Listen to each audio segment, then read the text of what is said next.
আমি তোমাদের পঞ্চম শ্রেণীর আমার গণিত বইয়ের 226 থেকে 229 এই 4টি পৃষ্ঠা নিয়ে আলোচনা করছি। তোমরা যারা নতুন, তোমরা অবশ্যই চ্যানেলটিকে সাবস্ক্রাইব করে আমার পাশে থেকো। গোলাকার পথে কিছু খুঁজি, গোলাকার জিনিস খুঁজি ও আঁকার চেষ্টা করি। আমরা এখন কয়েকটা চেনা বস্তুর সাহায্যে গোলাকার কিছু আঁকবো, অর্থাৎ কি বৃত্ত আঁকবো। তাহলে এখানে দেখো তোমাদের একটি কাপ বা একটি গ্লাসের ছবি দিয়েছে।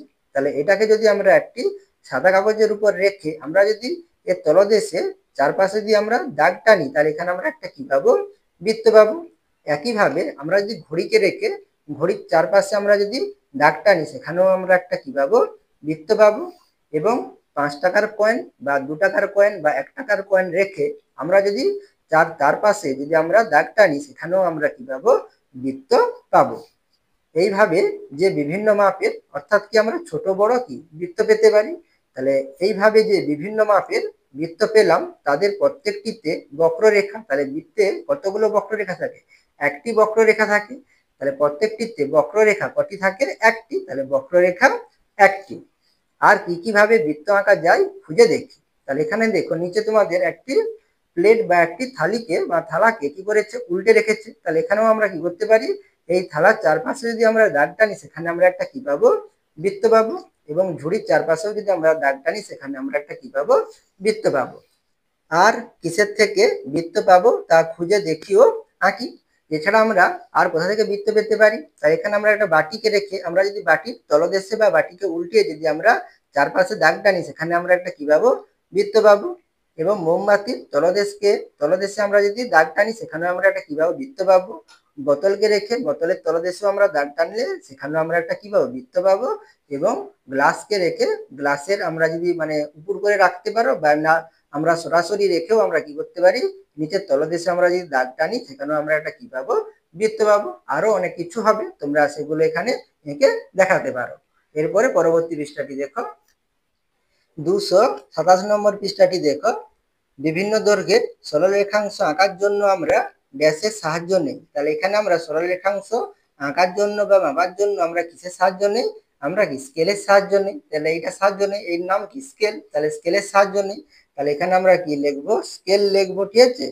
তাহলে এখানে আমরা কার সাহায্যে সরলরেখাংশ আঁকি বা মাপ নেই, স্কেলের সাহায্য নেই। বিভিন্ন কোণের মাপ নেওয়ার জন্য আমরা ড্যাশের সাহায্য নেই। তাহলে এখানে আমরা কোণের মাপ নেওয়ার জন্য আমরা কার সাহায্য নেই, চাঁদার সাহায্য নেই। তাহলে এখানে আমরা কি লিখবো, চাঁদা লিখবো, ঠিক আছে। তাহলে চাঁদার সাহায্য নেই। এরপরে দেখো, পেন্সিল কম্পাসের সাহায্য নিয়ে আমরা বিভিন্ন আকারের বৃত্ত আঁকার চেষ্টা করি, অর্থাৎ কি ছোট বড় বৃত্ত আঁকার চেষ্টা করি। তাহলে এখানে আমরা বৃত্তটি আঁকবো কার সাহায্যে, পেন্সিল কম্পাসের সাহায্যে। তোমাদের জ্যামিতি বক্সে তোমাদের এটা থাকে, তাহলে এর নাম কি, আমাদের পেন্সিল কম্পাস। তাহলে এই পেন্সিল কম্পাসের সাহায্যে আমরা কি আঁকবো, বৃত্ত আঁকবো। তাহলে কিভাবে আঁকবে সেটা তোমাদের যে নিচে বলেছে, দেখো কিভাবে পেন্সিল কম্পাসের সাহায্যে বৃত্ত আঁকতে পারি দেখি। 1 নম্বরে দেখো, পেন্সিল কম্পাসের এক প্রান্তে কাঁটা থাকে। তাহলে এখানে দেখো পেন্সিল কম্পাসের এক প্রান্তে কি আছে, আমাদের দেখো কাঁটা রয়েছে। অপর প্রান্তে সূচালো মুখওয়ালা পেন্সিল ঢুকিয়ে স্ক্রু দিয়ে মজবুত করে আটকায়। তাহলে এখানে আমরা পেন্সিলটিকে কি করব, অপর যে প্রান্তটি আছে, তাহলে এখানে আমরা পেন্সিলটিকে ঢুকিয়ে আমরা কি করব, এই যে স্ক্রুটি আছে, স্ক্রু এর মাধ্যমে আমরা কি করব, এটাকে আটকে দেবো, ঠিক আছে।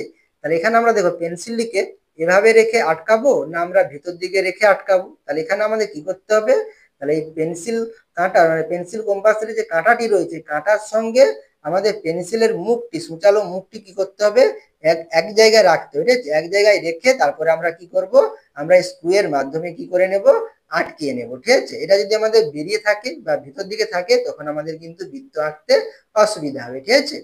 এরপরে দেখো 2 নম্বরে কি বলেছে, খাতায় একটা বিন্দু নির্দিষ্ট করি। তাহলে এখানে আমরা খাতায় একটি বৃত্ত আঁকবো। তাহলে এখানে আমরা একটা কি করে নেব, খাতার মধ্যে একটি বিন্দু একটা নিয়ে নেব। তাহলে এখানে আমি একটা বিন্দু নিলাম, ঠিক আছে। এবার কি বলেছে, পেন্সিল কম্পাসের দুটো বাহুকে বৃত্তের মাপ অনুযায়ী বাড়িয়ে বা কমিয়ে একটা নির্দিষ্ট দূরত্বে রাখি। তাহলে এখানে দেখো আমাদের এই কম্পাসের কি দুটো বাহু বলেছে, এই একটি বাহু, এই একটি বাহু। তাহলে এখানে দেখো আমরা দুটি বাহুকে কি সামনে রাখলে কি আমাদের ছোট বৃত্ত হবে, আর এটাকে যদি আমরা বাড়াই তাহলে আমাদের কি হবে, বড় বৃত্ত হবে। তাহলে এখানে আমরা একটা কি নির্দিষ্ট দূরত্বে রাখবো। তাহলে এখানে আমি তোমাদের একটি মাপ নিয়ে দেখাচ্ছি। তাহলে এখানে আমি 4 সেন্টিমিটার মাপ নিচ্ছি। তাহলে এখানে আমরা এই কাঁটাটিকে শূন্যতে রাখলাম আর এই পেন্সিলটিকে আমরা 4-এর কাছাকাছি রাখলাম। ঠিক আছে, মোটামুটি তোমাদের একটু দেখিয়ে দিচ্ছি বোঝানোর জন্য। তাহলে দেখো এখানে আমি 4 সেন্টিমিটার নিয়েছি। ঠিক আছে, এই 4 সেন্টিমিটার নিয়ে আমি কি করছি, তোমাদের বৃত্ত এঁকে দেখাচ্ছি। তাহলে কিভাবে বৃত্তটি আঁকবে, তাহলে এখানে আমরা এই পেন্সিল কম্পাসের এই কাঁটাটাকে কি করব, এই যে বিন্দুটি নিয়েছে বিন্দুর উপরে আমরা রাখবো, যাতে না আমাদের সরে যায়। শক্তভাবে তোমাদের কি করতে হবে, এখানে রাখতে হবে। রেখে আমরা কি করব, তাহলে এখান থেকে আমরা বৃত্তটি আঁকবো। তাহলে এখানে আমরা কি করব, বিন্দুটি শুরু মানে এখানে আমরা দাগ দিলাম, মানে দাগ দিতে দিতে আমরা কি করবো, এভাবে গোল করে আমরা কি করব, ঘুরাবো। ঠিক আছে, তাহলে ঘুরিয়ে ঘুরিয়ে আমরা কি করব, দেখো আমরা এই প্রান্তে আবার চলে আসবো। তাহলে এই প্রান্তে এলে দেখো আমাদের কি হচ্ছে, ছেদ করেছে। তাহলে ছেদ করতে মানে যোগ্য হয়ে গেছে। তাহলে এখানে আমরা একটা কি পাচ্ছি, গোলাকার একটা কি পাচ্ছি, বৃত্ত পাচ্ছি। সেটাই তোমাদের এখানে বলেছে। দেখো, পেন্সিল কম্পাসের কাঁটাটিকে খাতার নির্দিষ্ট বিন্দুর উপর দৃঢ়ভাবে বসিয়ে এমন ভাবে ঘোরায় যাতে অপর প্রান্তের পেন্সিল এক বিন্দু থেকে সরে আবার সেই বিন্দুতে ফিরে আসলে খাতায় একটি বৃত্ত পাই। তাহলে এখানে আমরা একটা কি পেয়েছি, বৃত্ত পেয়েছি। তাহলে এখানে আমরা দেখি যে বৃত্তটি এঁকেছি। তাহলে এখানে আমাদের একটি কি বিন্দু নিতে হয়েছে। তাহলে এই বিন্দুটি কোথায় আছে, এই বৃত্তের কি মধ্যিখানে আছে, অর্থাৎ কি কেন্দ্রে রয়েছে। ঠিক আছে, তাহলে এখানে আমি নাম দিলাম কি ও। তাহলে এই যে বিন্দুটির সাহায্যে আমরা আমরা কি করলাম, বৃত্ত আঁকলাম। তাহলে এই বিন্দুটির নাম কি হবে, আমাদের কেন্দ্র হবে। ঠিক আছে, তাহলে এই বিন্দুটি কি হবে, আমাদের কেন্দ্র। তাহলে এখানে নাম দিয়েছে কি ও, তাহলে এই বৃত্তের কেন্দ্র কি ও। তাহলে এখানে দেখো আমি কত সেন্টিমিটার নিয়েছিলাম, 4 সেন্টিমিটার নিয়েছিলাম। তাহলে এই বিন্দু থেকে এই যে আমরা বাইরে যে একটি বক্ররেখা পাচ্ছি, তাহলে এর দৈর্ঘ্য কত হবে, 4 সেন্টিমিটার হবে। তাহলে আমরা 4 সেন্টিমিটার নিয়েছি, তাহলে এর দৈর্ঘ্য কত হবে, 4 সেন্টিমিটার হবে। তাহলে এখানে আমরা কি লিখতে পারি, 4 সেন্টিমিটার। তাহলে এখান থেকে এটারও দৈর্ঘ্য 4 সেন্টিমিটার, এখান থেকে এটারও দৈর্ঘ্য কত, 4 সেন্টিমিটার হবে। তাহলে বৃত্তের কেন্দ্র থেকে আমাদের যে বক্ররেখাটা পেয়েছি এর দৈর্ঘ্য কত, 4 সেন্টিমিটার। এটাকে আমরা কি বলবো, আমরা ব্যাসার্ধ বলবো। তাহলে এটাকে আমরা কি বলবো, ব্যাসার্ধ বলবো। ঠিক আছে, এরপরে দেখো, তাহলে এখানে আমরা যে বাইরে যে বক্ররেখাটা পাচ্ছি এটাকে আমরা কি বলবো, বৃত্তের পরিধি বলবো। তাহলে এটাকে আমরা কি বলবো, বৃত্তের পরিধি। ঠিক আছে, এটাকে আমরা কি বলবো, বৃত্তের পরিধি। তাহলে এটা বৃত্তের কেন্দ্র কি আমাদের ও। ঠিক আছে, আর বৃত্তের ব্যাসার্ধ হচ্ছে কি, তাহলে বৃত্তের কেন্দ্র থেকে এই যে বৃত্তের যে পরিধি যেটা আছে সেখানে যে যে দূরত্বটা সেটাকে আমরা কি বলবো, ব্যাসার্ধ। আর বাইরে যে আমরা দৈর্ঘ্যটা পাচ্ছি অর্থাৎ কি একটা বক্ররেখা পাচ্ছি সেটাকে আমরা বলবো বৃত্তের কি পরিধি। এরপরে দেখো এখানে কি বলেছে, দেখো যদি চকের গুঁড়ো দিয়ে মাঠে খুব বড় একটা বৃত্ত আঁকতে হয় তবে মাঠের মাঝে একটা খুঁটি পুঁতে সেখানে নির্দিষ্ট দৈর্ঘ্যের একটা দড়ি বেঁধে অপর প্রান্ত শক্ত করে ধরে চকের গুঁড়ো দিয়ে নির্দিষ্ট বিন্দু থেকে ঘুরিয়ে আবার সেই বিন্দুতে ফিরে এলে একটা বৃত্ত পাবো। তাহলে এখানে দেখো আমরা মাঠের মধ্যে যদি একটি বৃত্ত আঁকতে চাই সেখানে আমাদের কি হবে, আমরা কিন্তু এই পেন্সিল কম্পাসের সাহায্যে আমরা কিন্তু বৃত্ত আঁকতে পারবো না, কারণ এটাকে একটা নির্দিষ্ট দূরত্ব পর্যন্ত আমরা কি করতে পারি, বাড়াতে পারি। আর মাঠের দৈর্ঘ্য প্রস্থ কি অনেক বড়, সেখানে আমাদের কি হবে, বড় বৃত্ত আঁকতে হবে। তাহলে সেখানে আমরা কিন্তু এই পেন্সিল কম্পাসের সাহায্যে বৃত্ত আঁকতে পারবো না। তাহলে সেখানে কিভাবে আঁকবে, তাহলে সেখানে আমরা মোটামুটি একটা কি করব, তাহলে বৃত্তের হচ্ছে মাঠের মাঝ বরাবর একটা কি করে পুঁতে দেবো, একটা এইভাবে একটা খুঁটি পুঁতে দেবো। তাহলে খুঁটি পুঁতার পরে আমরা কি করব, একটি দড়িকে আমরা কি করবো, এই বৃত্তে যে খুঁটির মাঝখানে আমরা কি বেঁধে দেবো, বা আমরা এভাবে গোল করে কি করে দিতে পারি, ঢুকে দিতে পারি। এভাবে আমরা কি করে দিতে পারি, গোল করে ঢুকে দিতে পারি। এবারে তোমরা যতটা দৈর্ঘ্যের কি করবে, বৃত্ত আঁকবে মানে ব্যাসার্ধ নিয়ে সেই একটি মাপ নিয়ে নেবে। মাপ নিয়ে আমরা কি করব, এইভাবে এটা কি করব, ঘুরাতে থাকবো। এভাবে আমরা যদি ঘুরাতে থাকি ঘুরিয়ে ঘুরিয়ে আমরা কি করব, আমরা সেই বিন্দুতে কি চলে আসবো। তাহলে এলে আমরা কি পেয়ে যাব, একটি বৃত্ত পেয়ে যাব। এরপরে পরবর্তী পৃষ্ঠাটি দেখো, একই বিন্দুতে কম্পাসকে বসিয়ে কতগুলি বৃত্ত পাই দেখি। তাহলে আমরা একটি বিন্দুতে কম্পাসকে বসিয়ে কি করতে পারি, অনেকগুলো বৃত্ত পেতে পারি। তাহলে এখানে দেখো এই একটি কি বিন্দু, তাহলে এখানে আমরা পেন্সিল কম্পাসের কাঁটাটিকে এখানে বসিয়ে আমরা এই ছোট যদি দৈর্ঘ্য নেই তাহলে কি ছোট বৃত্ত হবে, আবার যদি এটাকে বাড়াই তাহলে কি হবে, বড় বৃত্ত। এভাবে আমরা কি করতে পারি, যত বাড়াবো তত কি হবে, আমরা আরো কি বৃত্ত পাবো। তাহলে এইভাবে কি আমরা পেতে পারি, অনেকগুলো বৃত্ত পেতে পারি। সেটাই তোমাদের এখানে দেখিয়েছি। তাহলে এখানে যতগুলো বৃত্ত আছে তার কিন্তু একটি কি কেন্দ্র রয়েছে বা একটি কি নির্দিষ্ট বিন্দু রয়েছে, এটাকে আমরা কি বলি, কেন্দ্র বলি। এবারে দেখো বৃত্তাকার মাঠে যখন দৌড় প্রতিযোগিতার জন্য বিভিন্ন লাইন করা হয় তখন বাইরের প্রতিযোগী আগে দাঁড়ায় আর ভেতরের প্রতিযোগী পিছনে দাঁড়ায় কেন। তাহলে তোমাদের স্কুলে যখন 100 মিটারের দৌড় প্রতিযোগিতা হয় তখন কি করা হয়, সোজাসুজি কি করা থাকে, মাঠের মধ্যে লাইন টানা থাকে, তার মধ্যে কি হয় তোমাদের দৌড়াতে হয়।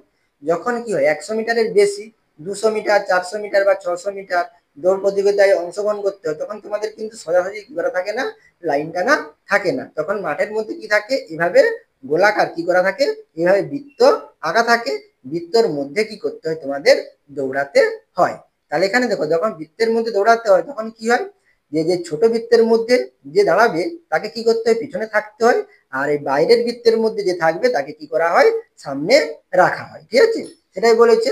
তাহলে বৃত্তাকার মাঠে যখন দৌড় প্রতিযোগিতার জন্য বিভিন্ন লাইন করা হয়, তখন বাইরের প্রতিযোগী আগে দাঁড়ায়। তাহলে দেখো, বাইরের প্রতিযোগী দেখো আগে দাঁড়িয়েছে, আর ভিতরের প্রতিযোগী অর্থাৎ কি, এই যে ভিতরে যে আছে, ভিতরের প্রতিযোগী পিছনে দাঁড়ায় কেন, তাহলে কেন দাঁড়িয়েছে সেটা এখানে বলেছে। দেখো, দেখে মনে হয়, তাহলে দেখে কি মনে হচ্ছে, তাহলে আমাদের এখানে এইটা কি ছোট বৃত্ত, আর এখানে যে ভিতরে রয়েছে তাকে কি আমাদের বেশি দৌড়াতে হচ্ছে। আর আর বাইরে যে বৃত্ত রয়েছে সেটা কি মনে হচ্ছে, বড় বৃত্ত। আর দেখে কি মনে হচ্ছে, এখানে কি হচ্ছে, আজকে কম দৌড়াতে হয় দেখে মনে হচ্ছে, সেটা কিন্তু আমাদের মোটেও নয়। দেখে মনে হয় প্রতিযোগিতায় ভিতরের বৃত্ত ছোট কিন্তু বেশি দৌড়াতে হয়, আবার বাইরের বৃত্ত বড় কিন্তু কম দৌড়াতে হয়, তা কিন্তু নয়। এখানে আমি একটু তোমাদের বলে দিচ্ছি। দেখো, ধরো এখানে আমাদের দৌড় প্রতিযোগিতা কত, 200 মিটার। তাহলে এখান থেকে শুরু করছে, এখান থেকে এখানে আসতে কত মিটার, 200 মিটার। তাহলে কত মিটার, 200 মিটার। তাহলে এখানে দেখো, দ্বিতীয় নম্বর বৃত্তে যে থাকবে সে যদি এখানে দাঁড়ায়, তাহলে এই বৃত্তটি বড়। তাহলে বৃত্ত বড় হলে তাহলে এটা কি হবে, এটা ঘুরে আসতে কি আমাদের দৈর্ঘ্যটাও কি হয়, বেশি হবে। তাই এটা অবশ্যই কত, 200 মিটার হবে না। এখান থেকে এটা যদি ঘুরে, তাহলে এটা অবশ্যই কি 200 মিটার হবে না। তাহলে এখান থেকে পরপর কি করতে হবে, কমে কমে এখানে 200 মিটার আসবে। যেখানে 200 মিটার আসবে সেখান থেকে কি করবে, এই দ্বিতীয় বৃত্তে যে দাঁড়াবে সেখানে দাঁড়িয়ে থাকবে। আবার এই তৃতীয় নম্বর যে বৃত্ত থাকবে, আবার এখান থেকে 200 মিটার মেপে মেপে যেখানে 200 মিটার শেষ হবে সেখান থেকে কি শুরু করবে। ঠিক আছে, সবাইকে কিন্তু একই পরিমাণ কি করতে হয়, দৌড়াতে হয়। ঠিক আছে, কিন্তু কম বেশি কাউকে দৌড়াতে হয় না। এই বৃত্তটি ছোট, সেই জন্য এখানে কি হবে, একে পিছনে দাঁড়াতে হবে। আর এই বৃত্তটি কি, এই পরপর কি বড় আকারের কি আছে, বৃত্ত রয়েছে, সেই জন্য এখানে কি করা হয়েছে, দেখো পরপর আগিয়ে দাঁড়িয়েছে। এবার দেখো, খাতায় একটা কম্পাসকে একটা নির্দিষ্ট বিন্দুতে বসিয়ে যখন অনেকগুলো বৃত্ত আঁকি, সব বৃত্ত সমান হয় না। তাহলে এখানে দেখো, তাহলে এখানে আমরা এই একটা নির্দিষ্ট বিন্দু নিয়েছি। তাহলে এই নির্দিষ্ট বিন্দুতে আমরা যদি কম্পাসকে আমরা যদি বাড়িয়ে ছোট করে বাড়াই বা ছোট করি, তাহলে কি আমরা বিভিন্ন মাপের কি পাবো, বৃত্ত পাবো। তাহলে সব বৃত্ত কি সমান হয়, সব বৃত্ত কিন্তু সমান হয় না। তাহলে সব বৃত্ত সমান হয় না। ছোট থেকে বড় বিভিন্ন আকারের বৃত্তের ক্ষেত্রে ভিতরের একটা বিন্দু নির্দিষ্ট, কিন্তু পেন্সিল ও কাঁটার দূরত্ব কমিয়ে বাড়িয়ে অনেক বৃত্ত পায়। তাহলে কি বলেছে, ছোট থেকে বড় বিভিন্ন আকারের বৃত্তের ক্ষেত্রে, তাহলে এখানে দেখো বিভিন্ন রকমের কি আছে, বৃত্ত আছে। বৃত্তের ক্ষেত্রে ভিতরের একটা বিন্দু নির্দিষ্ট, তাহলে এখানে দেখো এই বিন্দুটি কি নির্দিষ্ট, কিন্তু পেন্সিল ও কাঁটার দূরত্ব কমিয়ে বাড়িয়ে অনেক বৃত্ত পায়। তাহলে এখানে আমরা এটাকে বাড়িয়ে এবং কমিয়ে আমরা কি করতে পারি, অনেকগুলো বৃত্ত পেতে পারি। তাহলে এখানে দেখো এই বিন্দুটিকে আমরা কি বলবো, তাহলে এখানে আমরা এই বিন্দুকে কেন্দ্র বলি, আগে বলেছি। ঠিক আছে, আর এই যে আমরা এই বিন্দু থেকে এই যে বৃত্ত, এগুলো কি বৃত্তের কি পরিধি, তাহলে এটা হচ্ছে কি এর মধ্যে কেন্দ্র থেকে এটা দূরত্ব কি বলবো আমরা, ব্যাসার্ধ বলবো। ঠিক আছে, আর এটা হচ্ছে কি বৃত্তের কেন্দ্র। তাহলে নির্দিষ্ট বিন্দু ওকে কেন্দ্র করে বৃত্তগুলো আঁকলাম। তাহলে এখানে আমরা এই যে বৃত্তগুলো আঁকলাম, তাহলে কাকে নির্দিষ্ট করে, আমরা এই বিন্দুকে নির্দিষ্ট করে, অর্থাৎ কি ও বিন্দুকে নির্দিষ্ট করে। তাহলে নির্দিষ্ট বিন্দু ওকে কেন্দ্র করে বৃত্তগুলো আঁকলাম, তাই ও হলো বৃত্তের কেন্দ্র। তাহলে এখানে এই বিন্দুকে আমরা কি বলবো, কেন্দ্র। তাহলে এখানে ও দেওয়া আছে, সেই জন্য ও হলো কি বৃত্তের কেন্দ্র। বৃত্তের আকার পেন্সিল ও কম্পাসের দূরত্বের উপর নির্ভর করে। তাহলে বৃত্তটি ছোট হবে না বড় হবে কার উপর নির্ভর করে, এখানে আমাদের এই পেন্সিল কম্পাসের কি আমাদের এই কাঁটা এবং পেন্সিলের দূরত্বের উপর কি নির্ভর করে। এটাকে আমরা বাড়ালে কি হবে বড়, আর কমালে কি হবে ছোট। তাহলে কার উপর নির্ভর করে, পেন্সিল কম্পাসের উপর নির্ভর করে। তাহলে বৃত্তের আকার পেন্সিল ও কম্পাসের দূরত্বের উপর নির্ভর করে। এই দূরত্ব হলো ব্যাসার্ধ। তাহলে এখানে আমাদের এই কম্পাস মানে পেন্সিল কম্পাসের এই কাঁটা এবং এই পেন্সিলের মধ্যে যে দূরত্বটা, সেই দূরত্বটা হচ্ছে কি আমাদের ব্যাসার্ধ। তাহলে এই দূরত্ব হলো ব্যাসার্ধ। তাহলে এখানে দেখো ও থেকে এই যে দূরত্বটা, যে প্রথম যে বৃত্তটি আছে এটা কি হবে ব্যাসার্ধ প্রথম বৃত্তের। এই দ্বিতীয় বৃত্তের, তাহলে এই বিন্দু থেকে এইটা পর্যন্ত কি হবে দ্বিতীয় বৃত্তের ব্যাসার্ধ। আর 3 নম্বর বৃত্তের, তাহলে এই বিন্দু থেকে এইটা পর্যন্ত কি হবে তৃতীয় বৃত্তের ব্যাসার্ধ। আর 4 নম্বর বৃত্তের এখান থেকে এইটা হবে কি বৃত্তের ব্যাসার্ধ। তাহলে বৃত্তের আকার পেন্সিল ও কম্পাসের দূরত্বের উপর নির্ভর করে। এই দূরত্ব হলো ব্যাসার্ধ। ঠিক আছে, তাহলে কেন্দ্র হচ্ছে কি এটা, আর ব্যাসার্ধ হচ্ছে কি কেন্দ্র থেকে আমাদের এই যে বক্ররেখাটা আছে বক্ররেখা পর্যন্ত যে রেখাটা পাবো সেটা হচ্ছে কি আমাদের ব্যাসার্ধ, বা রেখাটা পাবো সেটা হচ্ছে আমাদের ব্যাসার্ধ। তাহলে এখানে দেখো এই সবগুলো বৃত্তের একটাই কি রয়েছে, বিন্দু রয়েছে বা কেন্দ্র রয়েছে, সেই জন্য আমরা এখানে এই সব বৃত্তকে কি বলবো, সমকেন্দ্রিক বৃত্ত বলবো। তাহলে এই বৃত্তগুলোর কেন্দ্র এক, তাই এরা সমকেন্দ্রিক বৃত্ত। তাহলে এখানে আমরা কি কি ব্যাসার্ধ পাচ্ছি, ও এ পাচ্ছি, ও বি পাচ্ছি, ও সি পাচ্ছি, ওডি পাচ্ছি। তাহলে এখানে ও এ, ও বি, ও সি, ও ডি হলো বৃত্ত চারটির ব্যাসার্ধ, চারটি বৃত্তের ব্যাসার্ধ। তাহলে এখানে আরেকটি বৃত্ত আছে, এখানে যদি আমরা ই নাম দেই, তাহলে এখান থেকে আমরা যদি এটা টানি, আচ্ছা এখানে নাম দিয়ে দিচ্ছি, তাহলে এটা হচ্ছে কি ও হচ্ছে ও ই, এটা হচ্ছে কি বৃত্তের ব্যাসার্ধ, তোমার পাঁচটি বৃত্তের ব্যাসার্ধ হয়ে যাবে। তাহলে এটা দেখো কোনটি ছোট হবে, তাহলে ও এ ছোট হবে, তারপরে কি হবে ও বি হবে, তারপরে কি মানে ছোট ও এ, তার থেকে বড় কোনটা ও বি, তার থেকে বড় ও সি, তার থেকে বড় ও ডি, তার থেকে বড় কি ও ই। এটাই বলেছে ব্যাসার্ধ ছোট হলে তাহলে বৃত্ত কি হবে, ছোট হবে। ব্যাসার্ধ ছোট হলে বৃত্ত কি ছোট হবে, আর ব্যাসার্ধ বড় হলে বৃত্ত কি হবে, বড় হবে। সেটা বলেছি দেখো, ব্যাসার্ধ ছোট হলে বৃত্ত ছোট হয়, অর্থাৎ পেন্সিল কম্পাসের কাঁটা ও পেন্সিলের ডগার দূরত্ব কম হলে, তাহলে এখানে কম হলে কি হবে, বৃত্ত ছোট হবে, আর দূরত্ব বেশি হলে আমাদের দূরত্ব মানে ব্যাসার্ধ হচ্ছে বৃত্ত কি হবে, বড় হবে। ঠিক আছে, মানে ব্যাসার্ধ বড় হবে, সেটা বলেছি। তাহলে ও এ কি সব থেকে ছোট, সেই জন্য লেখা আছে দেখো ও এ লেস দেন কি ও বি, লেস দেন ও সি, লেস দেন কি ও ডি। আর এখানে যদি ই নাম দেওয়া থাকে ও ই, তাহলে লেস দেন আমরা কি লিখতে পারি, ও ই লিখতে পারি। তাহলে এখানে আমরা যে ভিতরে যে বৃত্তটি আছে তার ব্যাসার্ধ কি হবে, ছোট হবে, আর পরপর কি হবে, বাড়তে থাকবে। এরপরে 229 নম্বর পৃষ্ঠাটি দেখো, তাই ছোট বৃত্তাকার মাঠের একটা নির্দিষ্ট বিন্দু থেকে শুরু করে ধার বরাবর ঘুরে আবার সেই বিন্দুতে ফিরে আসতে যে পথ অতিক্রম করি, বড় বৃত্তের ক্ষেত্রে সেই পথের দূরত্ব বেশি হয়। তাহলে এখানে দেখো আমাদের কি ছিল, ছোট বড় কি ছিল, বৃত্ত ছিল। তাহলে এখানে দেখো এই যে বৃত্তটি, ধর এখানে একজন এখান থেকে কি ঘুরে ঘুরে যখন এখানে আসবে, ঠিক আছে, তাহলে একে যে পথ অতিক্রম করতে হচ্ছে, আর এখানে এখান থেকে যদি এখানে ঘুরে ঘুরে যদি এখানে আসে, তাহলে কি সে একই দূরত্ব অতিক্রম করবে? তাহলে এখানে কি যে বাইরে আছে তাকে কি করতে হবে, বেশি দূরত্ব কি করতে হবে, অতিক্রম করতে হবে। আর যে সামনে রয়েছে মানে ভেতরের মধ্যে রয়েছে তাকে কি করতে হবে, কম দূরত্ব অতিক্রম করতে হবে, সেটাই বলেছে। তাই ছোট বৃত্তাকার মাঠের একটা নির্দিষ্ট বিন্দু থেকে শুরু করে ধার বরাবর ঘুরে আবার সেই বিন্দুতে ফিরে আসতে যে পথ অতিক্রম করে বড় বৃত্তের ক্ষেত্রে সেই পথের দূরত্ব কি হয়, তাহলে সেই পথের দূরত্ব কি হবে, অবশ্যই কি হবে, বেশি হবে।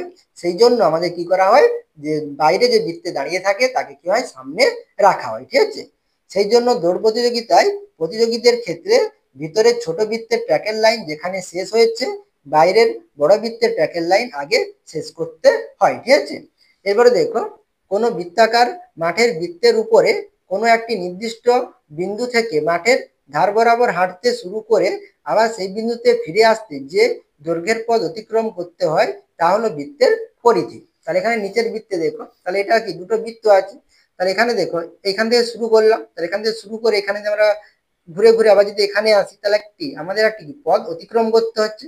তাহলে এই যে অতিক্রান্ত পথটিকে আমরা কি বলবো, বৃত্তের পরিধি বলবো। ঠিক আছে, তাহলে কোনো বৃত্তাকার মাঠের বৃত্তের উপরে কোনো একটি নির্দিষ্ট বিন্দু থেকে মাঠের ধার বরাবর, মাঠের ধার বরাবর ধার দিয়ে তোমাদের ঘুরে যেতে হবে, সরাসরি তোমরা ভেতর দিয়ে কিন্তু গেলে হবে না। ঠিক আছে, কোনো বৃত্তাকার মাঠের বৃত্তের উপরে কোনো একটি বিন্দু থেকে মাঠের ধার বরাবর হাঁটতে শুরু করে আবার সেই বিন্দুতে ফিরে আসতে যে দৈর্ঘ্যের পথ অতিক্রম করতে হয় তা হলো বৃত্তের পরিধি। তার এখানে আমাদের এই বিন্দু থেকে শুরু করে আমরা যখন ঘুরে ঘুরে আবার এখানে আসবো, তাহলে যে পথটা অতিক্রম করবো সেটা হবে আমাদের কি, বৃত্তের পরিধি। ঠিক আছে, তাহলে এখানে দেখো তোমাদের বলো দেখি, তাহলে এখানে তোমাদের দুটি বৃত্ত রয়েছে, তাহলে একটি বৃত্ত দেখো ছোট, একটি বৃত্ত দেখো আমাদের বড়। তাহলে এই বৃত্ত আঁকার জন্য তাহলে এখানে আমাদের একটি কি অবশ্যই আছে, কেন্দ্র আছে, আর এখানেও আমাদের একটা কি আছে, কেন্দ্র আছে। তাহলে এখানে এর ব্যাসার্ধ কি হবে, ছোট হবে, আর এর ব্যাসার্ধ কি হবে, বড় হবে, কারণ এখানে কি এটা কি বড় বৃত্ত। 1 নম্বরে কি বলেছে দেখো, দুটো বৃত্তাকার মাঠের ব্যাসার্ধের দৈর্ঘ্য যথাক্রমে 15 মিটার ও 10 মিটার। তাহলে এটা দেখো আমাদের বড় বৃত্ত, তাহলে এখানে আমাদের কত হতে পারে, 15 মিটার হতে পারে। এটা কি ছোট বৃত্ত, তাহলে এখানে আমাদের কত হবে, ব্যাসার্ধ 10 মিটার। তাহলে দুটি বৃত্তাকার মাঠের ব্যাসার্ধের দৈর্ঘ্য যথাক্রমে 15 মিটার ও 10 মিটার।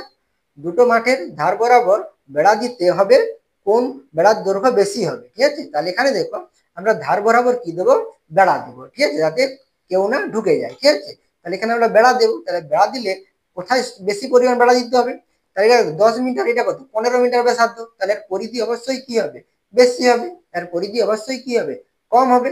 তাহলে কোথায় বেশি বেড়া দিতে হবে, তাহলে 15 মিটার ব্যাসার্ধের যে বৃত্তটি রয়েছে সেখানে আমাদের কি দিতে হবে, বেশি বেড়া দিতে হবে। তাহলে তোমরা এখানে কি লিখবে দেখো, তাহলে একের দাগে কি লিখবে, তাহলে 15 মিটার দৈর্ঘ্যের ব্যাসার্ধের বৃত্তাকার মাঠে বেড়া দিতে বেড়ার দৈর্ঘ্য বেশি হবে। এবারে দেখো 2 নম্বরে দেখো কি বলেছে, তামার তার দিয়ে দুটি বৃত্তাকার রিং তৈরি করব, একটার ব্যাসার্ধের দৈর্ঘ্য 2 সেন্টিমিটার ও অপরটির ব্যাসার্ধের দৈর্ঘ্য 4 সেন্টিমিটার, কোন রিং এর জন্য বেশি তামার তার লাগবে। তাহলে এখানে দেখো আমরা তামার তার দিয়ে কি করব, রিং তৈরি করব। একটি কি 2 সেন্টিমিটারের রিং তৈরি করব, আর একটি কি 4 সেন্টিমিটারের রিং তৈরি করব। তাহলে 2 সেন্টিমিটার ব্যাসার্ধে যদি রিং তৈরি করি, আর এখানে 4 সেন্টিমিটার ব্যাসার্ধে যদি রিং তৈরি করি, তাহলে একটি রিং কি হবে, ছোট হবে, আর একটি রিং কি হবে, আমাদের বড় হবে। তাহলে যেটা বড় হবে সেখানে আমাদের যে রিংটি তৈরি করতে যে তামার তারটি লাগবে সেটা কি অবশ্যই কি হবে, বেশি লাগবে। তাহলে কোনটায়, তাহলে 4 সেমি দৈর্ঘ্যের ব্যাসার্ধের যে রিংটি তৈরি করব তার জন্য কি লাগবে, বেশি তামার তার লাগবে। তাহলে কি লিখবে তোমরা, 4 সেমি দৈর্ঘ্যের ব্যাসার্ধের রিং এর জন্য বেশি তামার তার লাগবে। আশা করি তোমরা এই 4টি পৃষ্ঠা বুঝতে পেরেছো। তোমরা অবশ্যই চ্যানেলটিকে সাবস্ক্রাইব করে নিও এবং আমার পাশে থেকো।